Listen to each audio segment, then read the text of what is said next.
okay, 35 millimeter, unbelievable producer, right? But like he's released on House and Hustle, like he's so good.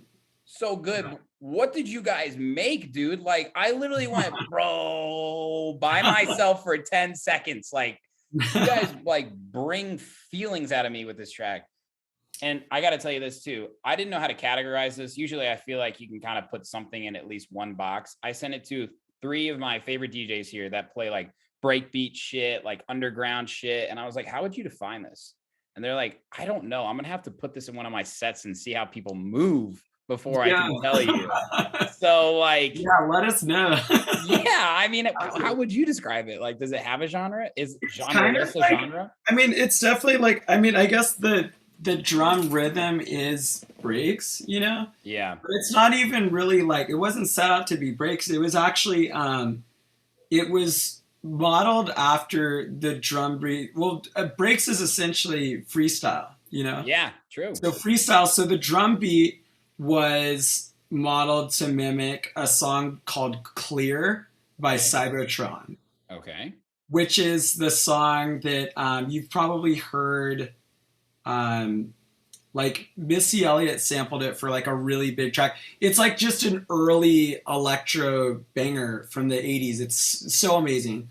But it just has that okay, 1 2 1 2 1 2.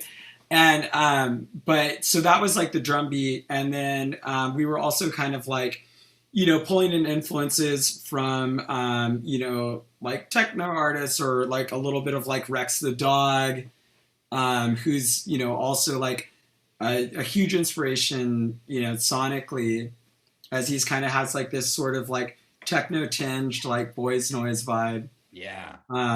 Which is like kind of, you know, but rather than just putting that over the 4/4, putting it over that kind of like freestyle beat with, you know, from this influence from that Cybertron track, it, you know, it all just kind of like fit the way that it did. There you go. You just got it. Yeah, it fit.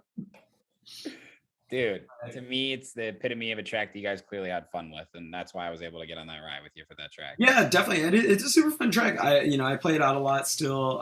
People definitely respond pretty good to it down here. So it's definitely, you know, late night, you know, it needs to be during a high energy moment of your set if you're going to throw it in there. But it's definitely, you know, when it's appropriate to throw in, it definitely is really fun to get to play that one. I also would like to drop it when it's not appropriate. That would be a good time too. Yeah, whenever. Play it at, yeah, you can also play it at, you know, you impress your family with it. It's fun. It would drop jaws, that's for sure. I think that's the goal. Impress them with your good taste. I'm kidding. How's the podcast? Who's the most recent guest that came on? Oh, you gotta hear this track, Mom, Grandma.